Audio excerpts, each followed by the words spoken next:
Alors normalement, vous devez m'entendre, donc bienvenue, bonjour à tous sur ma chaîne YouTube. Je vais encore moderniser le format hebdomadaire que j'ai l'habitude de vous proposer, donc je suis très heureux d'ailleurs de le faire chaque semaine. Je prends note des commentaires que vous me faites et je vous en remercie d'ailleurs, merci beaucoup, parce que c'est important pour moi d'essayer d'apporter une certaine éducation sur les marchés financiers, sur le trading, parce qu'il est aujourd'hui, et c'est d'ailleurs regrettable, difficile de trouver des vrais traders, qui tradent sur les marchés financiers, qui ont l'habitude de trader, on va dire, stratégiquement, régulièrement, chaque jour. Et donc c'est ce que je propose moi aujourd'hui, et j'essaie en tout cas chaque semaine de vous donner pas mal d'informations sur ce que je fais, sur le marché, sur ma vision, etc. etc. Donc déjà première étape, je tenais à vous remercier, vous êtes nombreux à me suivre régulièrement. Continuez à le faire, mettez-moi des likes, abonnez-vous, écrivez en zone commentaire, ça me donne de la force tout simplement pour continuer à le faire. Parce que cet exercice, malgré tout, est un travail pour moi, que je prends sur mon temps libre, et donc je pourrais, si demain il n'y a plus finalement l'intérêt pour vous de me regarder, tout simplement d'arrêter. Donc, gardez en tête que mon objectif, c'est de vous apporter une grande transparence. Pour ceux qui me rejoignent sur cette chaîne YouTube, chaque semaine, j'ai décidé de faire le bilan de la semaine, donc que j'ai réalisé sur mes comptes de trading. Moi, j'ai deux partenaires finalement qui me mettent à disposition des comptes de trading. J'en ai pour un peu plus de 700 000 $ chez Apex et chez TopStep. Donc l'idée, c'est de parcourir la semaine, voir un petit peu ce qui s'est passé avec mon portefeuille, et puis faire un zoom sur la position qui finalement est la plus intéressante, en tout cas celle que j'ai trouvée la plus intéressante, et vous allez voir qu'elle est vraiment passionnante. Donc restez bien jusqu'à la fin, écoutez tous les messages que j'ai à vous transmettre, parce qu'ils sont très forts, très puissants, et ils vous permettent surtout de bien comprendre l'écosystème des marchés financiers. Dans cette vidéo, elle est également particulière, parce que j'ai envie de répondre à de nombreuses personnes qui peuvent critiquer les traders qui se montrent comme ça sur les réseaux sociaux, sur les traders qui vendent des formations, sur des personnes qui sont branchées sur les marchés financiers, ou en tout cas qui ont on va dire une connaissance un petit peu plus importante et qui se permettent finalement de critiquer. Notamment, j'ai en tête les quants qui très souvent se disent oui, non mais les traders que vous voyez, c'est tous des voleurs, etc. Bon bref, je ne vais pas rentrer dans le détail de ce débat-là, mais j'ai envie, au travers de cette vidéo, vous prouver que j'ai pas envie de dire l'analyse technique, parce que c'est pas tout à fait de l'analyse technique que je fais moi aujourd'hui au quotidien, c'est plutôt de l'analyse de psychologie de marché. Et en tout cas, je vais vous prouver dans cette vidéo que tous les outils que j'utilise fonctionnent. Et c'est ça qui est assez intéressant, parce que je suis également très critique envers ceux qui font que de l'analyse technique, ceux qui disent à l'étoile du soir, il faut acheter, il faut vendre, quand j'ai un croisement de moyenne mobile, j'achète, je vends. Moi, j'y crois pas du tout aux personnes qui arrivent à gagner de l'argent comme ça. Par contre, moi, le trading que j'applique chaque jour au quotidien, c'est un trading d'analyse à la fois je veux dire technique, d'outils, mais également fondamentale, avec finalement une compréhension de l'écosystème qui nous permet de prendre les bonnes décisions. Et on s'aide d'outils d'analyse graphique juste pour une question de timing, juste pour mettre en place des scénarios. Mais donc, mon métier n'est pas d'analyser des bougies, des moyennes mobiles, etc. Mon métier, c'est d'analyser un marché, d'essayer de comprendre une tendance de fond, essayer d'identifier des niveaux intéressants pour pouvoir bâtir des scénarios. Et c'est ce que je vais vous montrer tout à l'heure. Donc là, au moment où je tourne cette vidéo, nous sommes le vendredi 19 avril, c'est écrit en haut à droite, il est 15h42, donc c'est le dernier jour de la semaine. Et ça tombe bien, j'ai décidé aujourd'hui de vous parler de la position du jour, position du vendredi 19 avril. Donc on y va. C'est parti, et je vais vous expliquer un petit peu comment je fonctionne chaque jour sur les marchés financiers. Donc moi, ma préparation, je la fais aux alentours des 7h50 à peu près. Et qu'est-ce que je vais faire? Je vais analyser mon marché. Je vais organiser, je vais créer, je vais construire ce qu'on appelle un plan de trading. Un plan de trading, c'est quoi? Un plan de trading, c'est une tendance, un objectif. On va s'arrêter là. Plan de trading égale une tendance, un objectif. Je ne vais pas rentrer tout dans le détail de tout ce que j'analyse, évidemment, j'ai pas envie non plus de spoiler le contenu de mon programme, etc. Mais je vais quand même vous donner pas mal d'infos. Ce qu'on voit, je vais aller sur le graphique 4 heures qui pour moi, quand j'analyse mes tendances, est celui qui représente le mieux la tendance actuelle. Donc quand on regarde ce graphique-là, c'est assez simple de comprendre qu'on est plutôt en tendance baissière. Là-dessus, tendance baissière. Je vais aller sur le graphique 30 minutes et on le voit également qu'on est finalement sur un flux qui est plutôt baissier. Je vais tracer ces deux niveaux. En fait, j'ai tracé ces deux niveaux. Ces deux niveaux sont extrêmement importants et me servent, sont très utiles à ma construction de plan de trading. Ces deux niveaux, c'est quoi? C'est en orange la clôture veille, en bleu le niveau du POC, Point of Control, que j'arrive à utiliser grâce à mon outil Market Profile que vous avez à l'écran, qui me permet tout simplement d'identifier le niveau sur lequel il y a eu le plus d'échanges au cours de la veille. Alors ce niveau-là est extrêmement important parce qu'il permet finalement d'avoir en un clic les niveaux de prix qui ont été acceptés la séance précédente. Et donc, je réponds déjà à toutes les personnes qui vont me questionner en me disant « Ah ouais, je pourrais l'avoir le POC sur ma plateforme IG ou sur FTMO ou sur ma propre firme ?» Et la réponse est évidemment non. Cet outil, le Point of Control, c'est un outil qu'on appelle issu du Market Profile.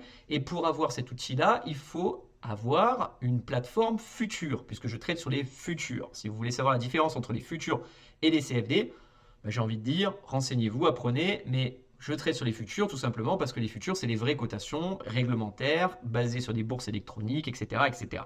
Bref, j'ai tracé ces deux niveaux, je reviens donc sur mes graphiques, et là, certains vous diraient, bon, ben on est en tendance baissière, du coup, je vais vendre. Et là, ma vision ce matin était un petit peu différente. Pourquoi? Tout simplement parce que il y a eu une news à 4h, 3h, 4h du matin. Il y a eu une riposte, il y a eu une escalade sur le conflit actuel entre Israël et Iran. Donc là, l'information, c'est très simple pour l'obtenir. Vous allez sur le site Zone Bourse et vous récupérez toute l'info en direct. Moi, j'écoute BFM, donc en BFM, il ressasse en boucle. Et on sait qu'aux alentours des 3 heures du matin, il y a eu une attaque, il y a eu une riposte, pardon, des Israéliens envers l'Iran. Donc, qu'est-ce qui s'est passé? Les bourses se sont complètement effondrées. Le SP500 a perdu 3% en ligne droite. Les bourses asiatiques se sont effondrées. Et donc, tout ça, nous, on va le voir tout simplement ici. Vous voyez ce mouvement qui a été déclenché ici dans la nuit? Tout ça, c'est le mouvement issu de cette news. Et donc, ce que je veux vous expliquer, c'est que les personnes qui vont vous dire « Ah, ça y est, je vais trader normalement, je vais regarder les chandeliers, etc. » On ne peut pas trader normalement quand il y a ce type de news. Pourquoi? Parce qu'en fait, le marché va être drivé par la psychologie de tous les acteurs qui vont passer les ordres toute la journée. Et ce qui s'est passé, en réalité, c'est qu'en effet, la nouvelle est mauvaise. On s'est dit, oui, ben, il y a eu escalade, donc ça veut dire que l'Iran va encore riposter, ça va partir en guerre, tout ça. Sauf qu'en fait, au fur et à mesure de la journée, qu'est-ce qui s'est passé? On a compris que la riposte qui a été réalisée par Israël, finalement, a été plus ou moins bien acceptée par l'Iran, et en se disant, bon, normalement, ça devrait se calmer. Donc les tensions entre les deux se sont légèrement calmées, je dis bien légèrement calmées, c'est-à-dire qu'en fait, on a eu une attaque, une riposte, un partout, balle au centre, et semblerait-il, je dis bien semblerait-il à l'instant T, qu'il n'y aura pas de nouvelle escalade. Donc, les marchés, qu'est-ce qui se passe? Qu'est-ce qu'ils font? Comment ils vont répliquer? Ben, ils vont répliquer de la manière suivante, d'une manière extrêmement simple. Le mouvement baissier que vous avez là va être tout simplement corrigé. En gros, en tout cas, on peut mettre en place un type de scénario assez simple de se dire, le mouvement est issu d'une nouvelle qui finalement n'existe plus, ou en tout cas qui ne fait plus peur. Qu'est-ce qui se passe? Le marché corrige pour retrouver le même niveau. Et donc, la tendance est baissière. Certes, oui, la tendance est baissière. Sauf qu'il y a eu un excès de baisse, ça s'appelle une anomalie de marché. Et le but en tant que trader, même les traders retail sont capables de faire ça. Donc là, message à tous les quants qui critiquent nos analyses, notre manière de faire. On est capable de comprendre le marché, le fonctionnement des marchés et utiliser uniquement les outils graphiques, techniques, carnet d'ordre, market profile pour juste établir des scénarios. Alors des scénarios qui sont moins mathématiques que ce que vous avez l'habitude de faire, évidemment, parce qu'on n'est pas du tout sur le même travail. On n'est pas sur des volumes d'analyse de tout ce qui est volatilité intrinsèque, etc. Non, on va le faire d'une manière plus simple, c'est vrai, Mais cette manière fonctionne évidemment sur le long terme et je vous le prouverai toutes les semaines, tous les mois, etc., etc. Donc, mon analyse pour cette séance était très simple. C'était de se dire, le seul plan qui était cohérent sur cette séance était tout simplement le retour sur cette zone-là. Le retour sur cette zone-là. D'ailleurs, je vais juste vous montrer également le message que j'ai publié sur notre canal Discord, là où j'ai les liens avec nos amis traders d'Objectif Trading. Donc j'ai un trader qui nous disait: est-ce que tu penses qu'on peut être à la baisse ce matin malgré les bougies haussières, etc., etc. Donc j'ai dit la tendance baissière était cohérente si et seulement s'il n'y avait pas eu cet incident géopolitique cette nuit qui a enclenché des gros ordres de vente. L'escalade est déjà terminée pour le moment, donc la baisse enclenchée par ces tensions est progressivement gommée. Morale de l'histoire, tendance haussière semble être la plus cohérente pour retrouver le niveau clôture veille époque. Retrouver le niveau tout simplement d'avant l'incident. Donc derrière, si on devait maintenant essayer de trader, qu'est-ce qui se passe? Un objectif qui est facile, d'aller rejoindre tout simplement la clôture veille et le POC. Et donc je vais avancer tout simplement notre enregistrement. Je vais l'avancer à 9h55, notre replay. Donc je vais l'avancer, on va faire un petit point toutes les 2 heures. Et donc l'idée c'est de trouver des signaux. Moi les signaux je les prends plutôt sur des graphiques 5 minutes. Donc on voit que les marchés depuis l'ouverture ont fait que de monter, vous voyez, que de monter. Donc là, pas de quoi se positionner. Ensuite, je vais avancer. Donc ici, pas de point d'entrée malheureusement. Je continue. Hop, 10h.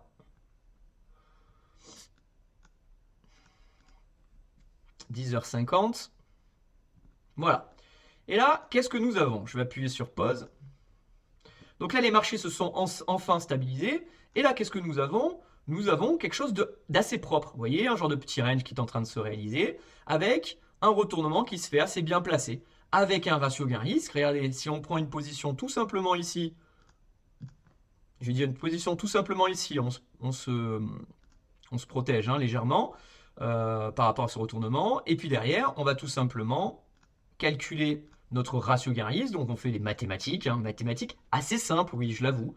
Mais c'est des mathématiques quand même, des probabilités. Et donc on se dit combien le marché a de chances d'aller rejoindre tout simplement son niveau d'équilibre, qui est finalement le niveau d'avant l'impact géopolitique. Combien de chances j'ai d'aller chercher tout simplement ce niveau au regard du risque que je prends sur cette figure chartiste, qui finalement est juste une toute petite partie de mon analyse globale.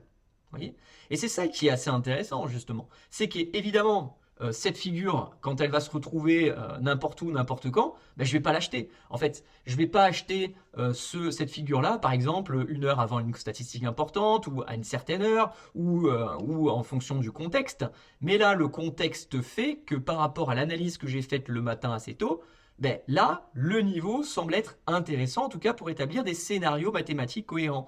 Et donc, qu'est-ce qu'il reste à faire? Appuyer sur le bouton et quand bien même mon stop loss s'est déclenché, je perds et je sais perdre parce qu'un trader est capable tout simplement d'accepter la perte et finalement, le but, travailler, c'est d'avoir plus de gains, c'est-à-dire un taux de succès qui soit supérieur à 50, en tout cas essayer de tendre vers ça, et finalement avoir des ratios gain-risque qui soient supérieurs à 1. Voilà. Et donc quand on est trader, qu'est-ce qu'on fait? On applique au quotidien ce type de scénario. Petit message, petit avertissement, évidemment, je sais que vous êtes nombreux à me suivre, je sais qu'il y en a beaucoup qui pensent réussir seuls. Encore une fois, je le dis, je le répète, le trading, c'est un métier extrêmement complexe. Pas forcément sur le fait, parce que là on a l'impression que c'est facile, je le présente d'une manière assez simple. Mais il y a tellement de facteurs à analyser, à comprendre, que reproduire ça n'importe comment, n'importe quand, vous allez évidemment vous foirer. Donc c'est pour ça que je ne crois pas moi aujourd'hui qu'une personne particulière sans formation correcte est capable d'arriver à devenir rentable et à générer des gains réguliers.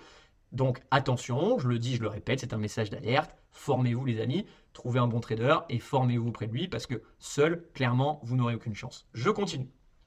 On va donc avancer notre petite analyse. Hop. Voilà. Et donc, qu'est-ce qui s'est passé? Allez, je m'arrête un petit instant. Donc, je vais enlever nos ratios.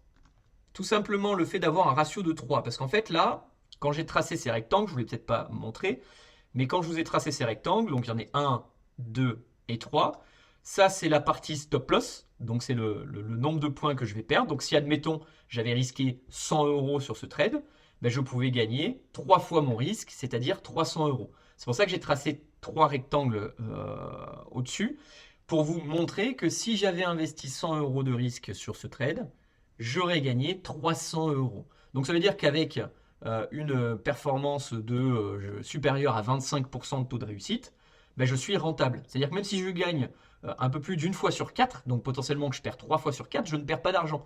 Donc c'est ce que j'essaie de vous expliquer. Quand on fait des mathématiques, c'est des mathématiques assez simples, mais je veux dire, il faut quand même comprendre la logique. La logique, c'est trouver la tendance de fond et prendre des positions avec des ratios favorables qui vous permettent d'être rentable sur le long terme.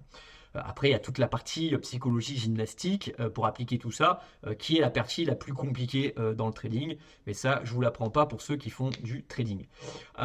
Donc ici, mais déjà, premier élément que j'ai envie d'expliquer pour répondre à ma problématique d'entrée quand je vous ai expliqué que certaines personnes avaient une mauvaise image de l'analyse technique et de tout ça finalement. Ben là, on voit que on atteint ce fameux niveau de clôture veille. Qu'est-ce qui se passe? Le marché reflue. Est-ce un hasard? Oui, non, je ne sais pas. Mais j'ai envie de dire quand même que si vous connaissez les marchés, vous savez très bien que ben, le prix on va dire d'équilibre, a souvent joué le rôle d'aimant, voire le rôle de repoussoir, c'est-à-dire de support, de résistance. Donc c'est un niveau évidemment à connaître. Et là, vous avez le deuxième niveau qui est le POC. Et donc, ce qui va être intéressant sur cette séance, justement, c'est de voir comment le marché va réagir sur ces niveaux-là, sur le deuxième niveau. Donc, est-ce qu'il va casser, est-ce qu'il va revenir dessus? Donc là, on voit clairement que le marché est allé chercher la clôture veille, vous avez vu, on a stabilisé dessus, puis on a cassé la clôture veille pour aller chercher le POC. Je veux dire, quand on me dit oui, ça marche pas, nanana, je veux dire, regardez la précision quand même du trade, quoi. Le POC, point of control, on est allé le toucher au centimètre, au millimètre près, quoi. Et derrière, qu'est-ce qui se passe? Ben, le marché est en train, tout simplement, de redescendre sur ce niveau-là. Donc, ça ne veut pas dire que le POC va complètement bloquer, qu'il faut commencer à vendre, pas du tout, c'est pas ce que je suis en train de dire. Je suis juste en train de vous montrer que ces deux niveaux sont des niveaux qui sont extrêmement importants et qu'il faut les utiliser. Attention évidemment à ne pas les utiliser tout le temps, à ne pas bâtir des scénarios sur ces deux niveaux. Attention, il faut vraiment comprendre le marché pour après établir des scénarios qui peuvent être finalement comme objectif ces niveaux-là. Mais surtout pas, vraiment, surtout pas commencer à je mets le POC et je fais tout avec le POC, j'achète ce quantité sur le POC et je fais. Non, pas du tout. Mais tout ça, c'est des choses que vous ne pouvez pas comprendre et donc c'est pour ça que je vous dis attention, si vous êtes particulier seul, à ne pas finalement penser que ça y est, je connais le POC, je sais comment ça marche, c'est bon, je vais gagner de l'argent. Vous êtes très très loin d'y arriver parce que le trading c'est complexe et c'est pour ça qu'il y a des personnes qui sont là pour vous aider. Vous, ok?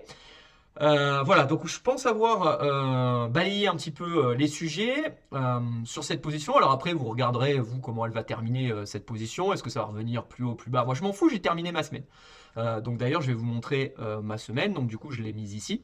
Donc ça, c'est mon compte de trading. Alors on est sur une semaine qui est finalement pauvre. Alors quand je dis pauvre, on est sur un gain de 121 dollars. Vous voyez, vous le voyez ici, la semaine du 14 avril, les chiffres sont inversés, au 19 avril.